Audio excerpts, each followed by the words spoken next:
I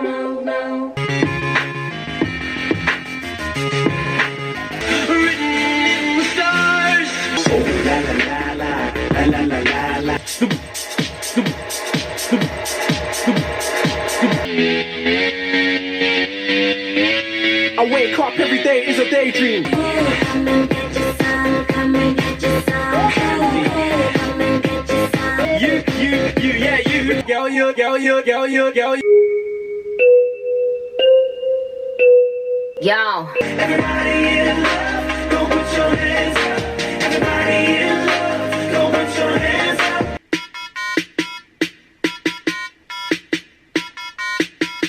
Yeah. A prima donna girl. Right, wolves, let's do this. Oh my god. Oh my goodness. Hi everyone. Oh, I got chewing gum in still. Is this lighting a little bit? Hi everyone, my name's Ollie and welcome back to my channel. In today's video, I'm going to be telling you 10 things that your hairstylist wants you to know. And oh, what are you doing, fam?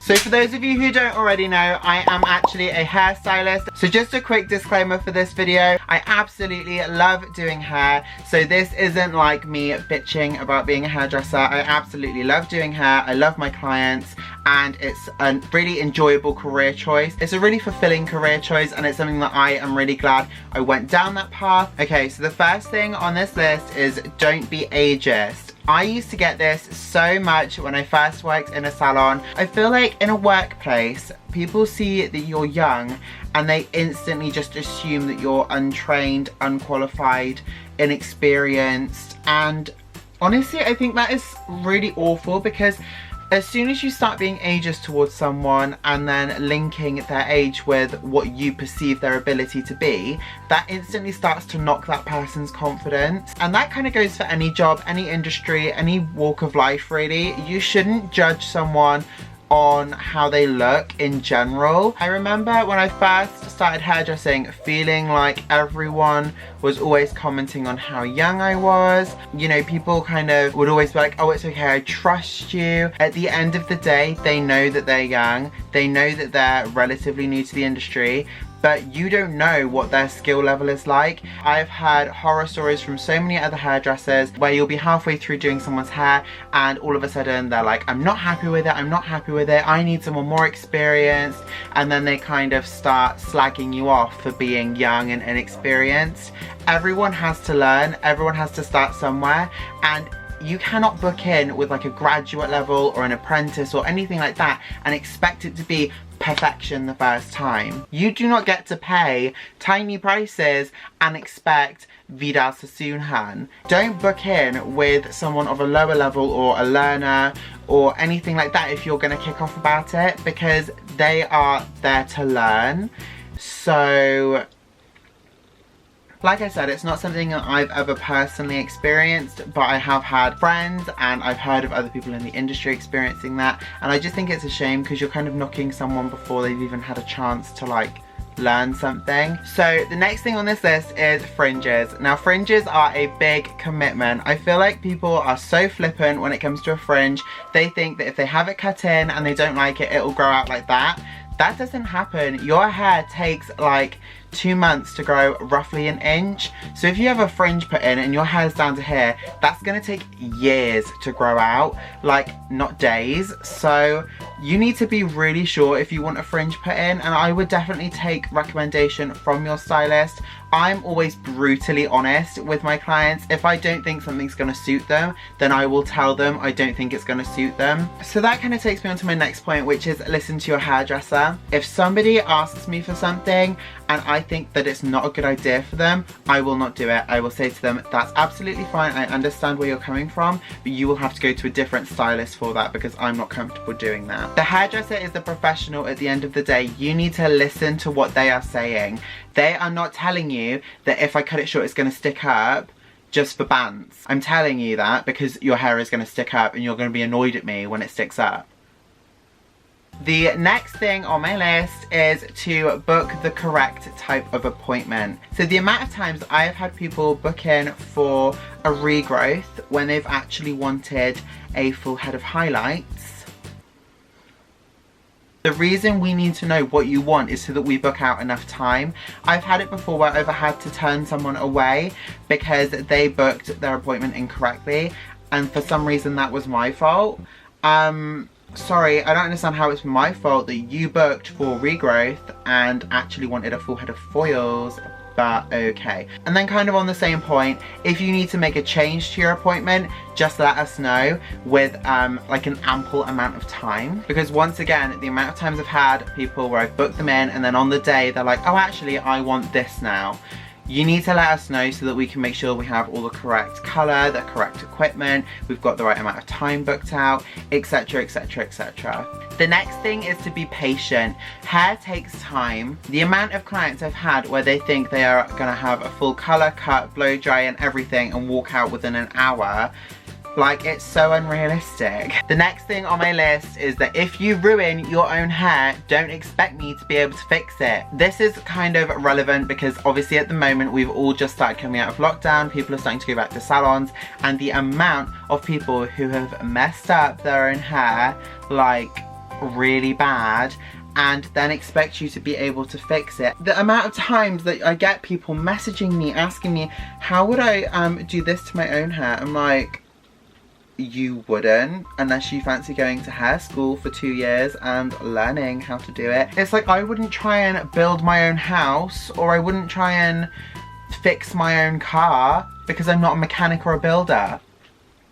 If you've destroyed your hair, you can't expect a hairdresser just to be able to fix it. If you've bleached it so much that it's falling out,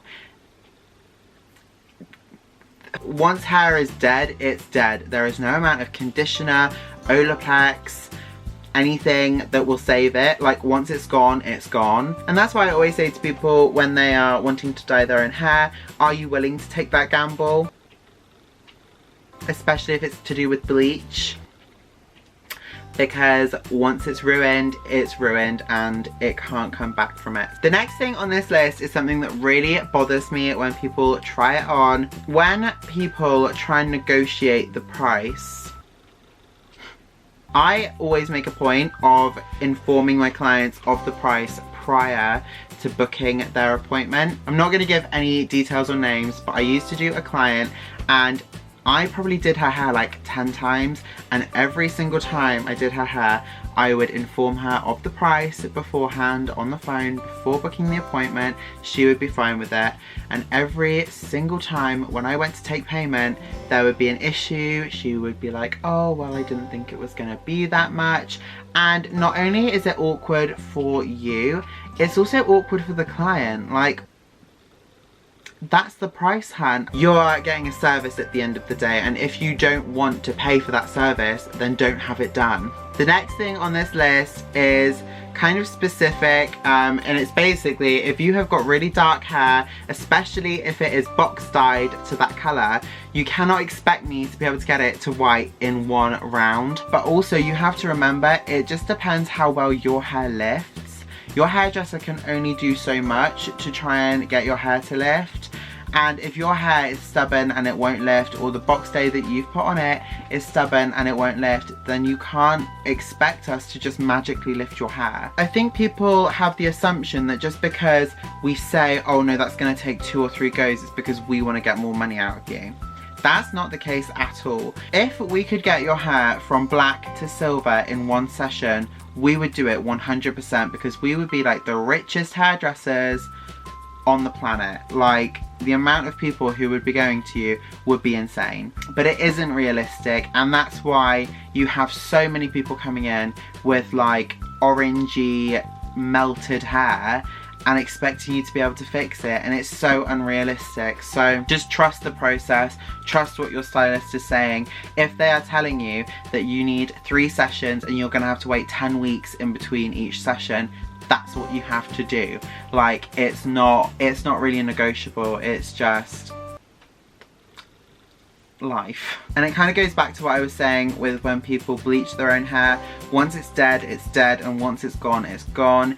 If your hair is like damaged beyond repair, then that's it. Like, I can't fix it for you, I can't make it better. You know, we're only telling you that because it's for your own good. Like, we don't want you to have no hair left. Like, it's not worth being platinum blonde and looking like Cynthia from Rugrats. So the next thing is just to trust your stylist. If we tell you your hair is unsuitable for a service such as bleaching or perming or something like that, we're telling you that for a reason. I'm not telling you your hair can't handle bleaching just because I don't want to do it. I'm telling you your hair can't handle bleaching because it will fall out. Like, and I don't understand why people are willing to take that risk. It's not worth it.